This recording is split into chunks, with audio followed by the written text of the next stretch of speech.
everyone, it's Nicole. Welcome back to my channel and another paper crafting video tutorial. Today we are going to create 6 flat shaker cards with one kit. This is the October 2023 card kit. Put your party hats on. I am using tons and tons of product from the kit to create these super fun cards today. All of them are flat shaker cards. All of them feature pattern paper, but there are a few differences, and I'm going to talk to you about that in today's video. But first, let's unbox the kit.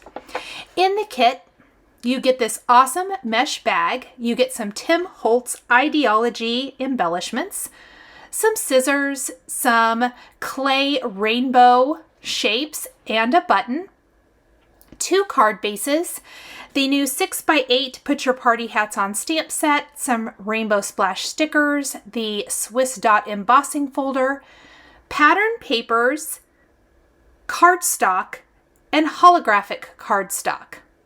I am going to use every little bit of pattern paper from the kit for my cards today. First up, we're going to grab some basic rectangle dies and we are going to die cut the pattern paper. Now, this step is completely optional. You could trim it with a paper trimmer if you want to, and I'm going to talk a little bit about why I choose to use a die shape when I am doing this as opposed to my paper trimmer. Mostly, it allows me to save paper. Those strips along the side I can use for another project. I'm going to show you. I'm just going to die cut some squares that I can use for something else later. But what I love is that by die cutting, you can die cut the exact paper or pattern that you want very easily. Now, I decided not to use the A2 sized basic rectangle, but the one that's slightly smaller. So this will leave a white border all the way around. I like that, especially because we are going to wrap our flat shakers with a little embellishment. And I'll show you that here in a little bit. These pattern papers are the Paper Rose Rainbow Twirl 6x6 pattern papers. And oh my goodness, I want a whole pad of this paper. It is gorgeous. On 2 of my panels, I've got 6 panels die cut here. The 2 that aren't busy, the watercolor looking backgrounds, we're going to take the Swiss dots embossing folder and we are going to emboss those. It's going to give a beautiful, subtle texture. So this is one of the differences between a couple of the backgrounds and the others. I'm not going to do this on every one of them because it won't show up as much as it will on these. But I thought that little bit of added texture was a fun touch. I'm also going to take my packaging right from the 6x8 stamp set plus something else I had in my craft room, and I am going to cut shaker panels. I love using my packaging for flat shaker panels. So I am just cutting it bigger than my background. I didn't cut it a specific size, and I'm going to cut a bunch of those all at once so that I can mass produce and assembly line style create my cards. Now, I made a slight, it's not an error, but I would change this for future cards, and I have done it differently before, and I wish I would have done it differently this time. I am placing my shaker material, that plastic sheet, the acetate, pardon me, packaging, I guess I should say, over my pattern paper and stamping. I should have attached it to my pattern paper first. I just want to put that out there. If you want to do something similar, I would attach it first. Don't fill it, but it's going to make it easier to put them together in a little bit. Now, something else different. Every single card has a slightly different greeting, and I am stamping on each of these with greetings from the Put Your Party Hats On 6x8 stamp set. Most of the cards are going to feature stamped greetings. 2 of the cards are going to feature a die cut greeting. I'm going to grab the Happy Birthday from my stash. This is a new die from the Stamp Timber release from Simon Says Stamp. And we're going to die cut the holographic cardstock in the kit for our greetings. Now this first one I did is big and bold. That one takes up almost the entire front of the panel. Wishing you a birthday as fabulous and as amazing as you are.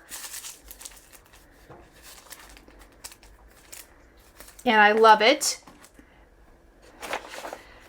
And these patterns, oh my gosh, you guys. Next, we're going to combine happy birthday and wishing you the very best on your special day. So I used 2 sentiments from the stamp set for this one.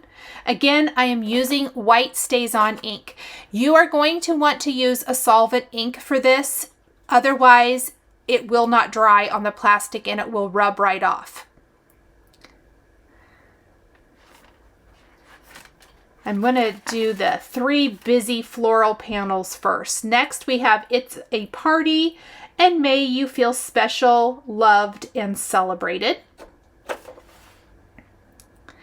And I'm cleaning my stamps each time with some stamp cleaner as well as a scrubber brush from Hero Arts. So I put the cleaner on, I scrub it really good, and then I take a cloth and I clean it really good. And that's how I get the Stazon ink off. You're going to want to clean your Stazon ink immediately so that it doesn't stay on your stamps.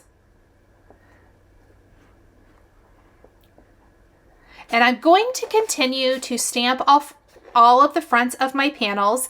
I am going to speed this up a little bit to save some time. As I mentioned earlier, I'm mostly using white Stazon ink, but I will use some black Stazon ink for the wreath style card because that's against such a dark, or pardon me, such a white background. I want it to show up. And then 2 of the backgrounds, the watercolor backgrounds with the Swiss dot embossing, I decided to take the holographic cardstock and die cut a greeting from my stash, but I do want to add a small stamped sentiment to the shaker cover. So I'm repeating a couple of the previously used greetings for these. And I love that combination of the die cut greeting and then the stamped sentiment. So we'll do those first, and then we are going to grab the black Stazon ink. And another tip for Stazon, I use white more than I use black probably. White and black are basically all, I think that's the only colors I have now. I may have a brown. That's neither here nor there. But if you haven't used them in a while, make sure you have a re-inker so that you can re-ink them because they have a tendency to dry out. I love this wreath. It is stunning. I want a wreath just like this, just in general. Okay, now that we have this, we are going to pair all of them up and we are going to start putting together our shakers. Now, this is where I said I made an error in my assembly because it would have been easier to attach this and stamp it because lining it up was kind of the pits. Now, that being said, I couldn't have done it on a better paper. These papers from Paper Rose have a little bit of a shiny, it's not super shiny though, but it has a coating on it that makes it easy to peel up your adhesive and not ruin your paper. I was so amazed. Now, I wouldn't use something super sticky, but if you have, or if you're using this double stick tape like I'm using for the shaker, it works great. And I was able to move and adjust it. You're going to see that here, how I'm straightening it and then I am simply attaching. Now, I probably shouldn't have started at the bottom either. I found that doing the sides first and then the bottom, then filling the shaker, then doing the top worked the best. Normally that's how I do it. I don't know why I was trying to do the bottom first this time. That was not working. So my recommendation would be to attach the sides, then attach the bottom, fill your shaker, then secure the top. Once you have your shaker window the way you want it, and I think I finally just put something underneath here. Let's see if I like it. Much better. I'm going to notch the top. I did notch the bottom as well. And before I pull that off, we want to fill the shaker. In the kit, you get the awesome rainbow, what is it called? Rainbow wheel clay polymer circles. And I love them. Now, I didn't feel like that was quite enough shaker, so I'm going to grab some pretty pink Posh gold flat shaker confetti, and I'm going to place that in each of my shakers to go with my rainbow confetti, and that's perfect. These are flat. These are still going to shake. I would highly recommend flat type of product for a flat shaker like this, and don't overfill it. Especially with the beautiful backgrounds of these pattern papers, you don't want to completely cover them up. You just want to add to the design and give a fun interactive feel. I'm going to pull that nice and taut around the pattern paper, and there is our shaker with the gorgeous stamping on it. Couldn't love this more. It turned out absolutely amazing. So let's go ahead and assemble the rest of our panels. Again, please ignore, I don't know why I did the bottom. You can do it however you want. I should preface it with that. I just found it was easiest if I did the sides first. And especially for this one where it's slightly off to one side. Could I have die cut the wreath right in the center? Yes, I could have, but I liked it off sides just a tiny bit. I thought it was much more interesting to look at in this format. So that's kind of my thought process behind the assembly of this particular design. So here we go. We got our sides. Let's see. Let's see if I got this one correct. Oh, I think so. No. Oh my gosh. I was so annoyed with myself. I think it was about this point that I thought, girl, why did you not attach these and then stamp them like you normally do? Why were you trying to be so clever? Being clever wasn't working. Anyway, now I want to say something about this panel. There is a black smudge. Apparently I got my finger in some Stazon and I smudged it. I am going to show you as soon as I get this in place how to fix that without restamping the whole thing. That is the beauty of acetate or plastic packaging. You can take a little bit of stamp cleaner, and I like to use usually like a Q-tip if I'm not going to erase the whole thing. And in this case, I didn't. Although looking at this now, I probably should have and then just restamped it. But that's neither here nor there. We're going to get it lined up. I am going to take a Q-tip dipped in cleaner, and I am very, very carefully going to remove that smudge. That is the beauty of this, is that you're easily able to fix those kinds of things. So I'm just going to notch those corners. There we go. All right, so let me move a couple things out of the way. The smudge. Oh, maybe I filled it first. I thought I cleaned it.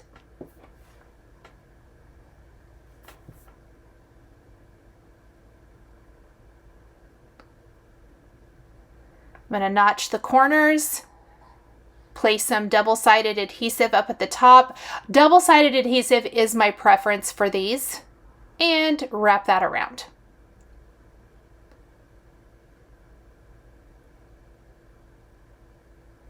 Oh, and I'm really afraid I must have cleaned it off camera. Oh no, I didn't. Here we go. There's my Q-tip, and see, it kind of smeared it. So then I take the dry side and very carefully pick up that cleaner. Look at that. You can see the black ink on the tip of the Q-tip, and I've cleaned up my smudge. So that's my little tip for you guys when you do something like this, and that is something you can't do with regular dye ink on cardstock. Now I'm going to attach the rest of these, finish assembling, and then we are going to fill all of the shakers. And again, assembly line style. I have done all of the other ones that are just the stamping right on the packaging. Now I'm working on the 2 cards that have the die cut greeting. We're going to have to attach our die cut greeting to our shaker. So what I want to do is I want to assemble the shaker. I don't want to fill it yet. I want to place or glue my die cut happy birthday to the front of each of these. Then once that's dry, I will go ahead and fill the shaker and seal it shut. I'm using a little bit of the Barely glue. Any liquid glue is going to work here, and I am going to just put a little bit and carefully place this right above my stamped greeting. I love that the little hook in the letter Y almost serves to frame up the smaller phrase that we've stamped. I've tried to pick tone on tone for the holographic greetings for both of these cards. So one of the watercolor looking backgrounds is this orange and pink, and the other one is more purple, pink, and blue. After I've attached them, I attached this one first, which was a little bit of a tactical error as well. I have some of this skinny twine in my stash. I am going to wrap a little piece of twine around each of my cards and tie it in a bow, but I'm going to attach one of the awesome little Tim Holtz Idea-ology charms into the bow. And this one little thing adds so much to the finished design. It is so stinking cute, you guys. So I wrapped it around each of the shakers about 3 times. And then I'm going to thread on one of the little Idea-ology charms, and they're super tiny. They're not very dimensional. So they are going to be fairly flat and work great on your cards. Tie it into a little bow. And then we're going to just finish with some of the Rainbow Splash gems. I know I told you guys in my Rainbow Splash video, you're going to see Rainbow Splash gems on everything. They do come in your October card kit. So if you are a subscriber, you are going to get this in your kit. But I say give us all of the little gemstones, right? Because we are going to use them on everything. They're so awesome. So I'm just going to secure that in the center, snip the ends of my twine. Any thin twine is going to work really great here. And then for the happy birthday die cut cards, I'm going to place some of the gems on the first letter of each of the, kind of lines of text, if you will. It's only 2 words. Well, it's 3 words. You know what I'm saying. And then for the floral cards, I am going to scatter them throughout. Oh my gosh, I love it. I love these little Idea-ology charms. Cross stitchers. These little charms, I didn't use all of them. So I picked several of them that I think I can use in future cross stitch projects where you can just sew a little charm onto your finish. Just saying, if you are a stitcher and you like to add those kinds of things to your finishes, keep Tim Holtz products in mind. Okay, now I am using super strong double-sided tape. This Altenew tape, you guys, is the strongest tape. In fact, if you drop it where you don't want it, good luck. And may the force be with you, because it is not going to move. So what I'm doing is, again, I'm wrapping my twine around about 3 times or so. We're going to pull off our tape, the backing on our tape, pardon me, place it on a white top fold card front. I forgot that I didn't pull it off here on this first one, which was kind of funny. And then I'm going to tie it in a bow, add a charm, and add some gemstones. And we are going to do this for the remaining cards. I'm just going to do this same thing. I picked this yellow twine because I felt like it kind of went with everything. So here is a look at all of my finished cards with the little charm, with the Rainbow Splash gems on there. So fun, absolutely amazing, and it uses tons and tons of product from the kit. My goal each month is to really make the kit shine and to see, to show you how to use your kit.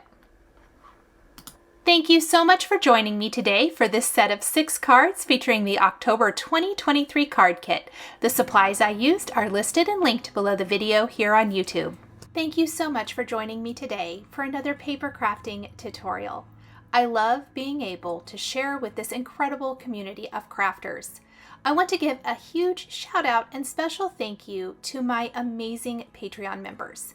If you're interested in joining Patreon, please click the link in the description underneath the video here on YouTube. Patreon is a private community where you can support more of what I do. There is exclusive content, information, and behind-the-scenes content. Top-tier members will receive a handmade birthday card during your birthday month, access to D-Stash, and monthly exclusive lives, plus so much more. We would love to have you join our growing community.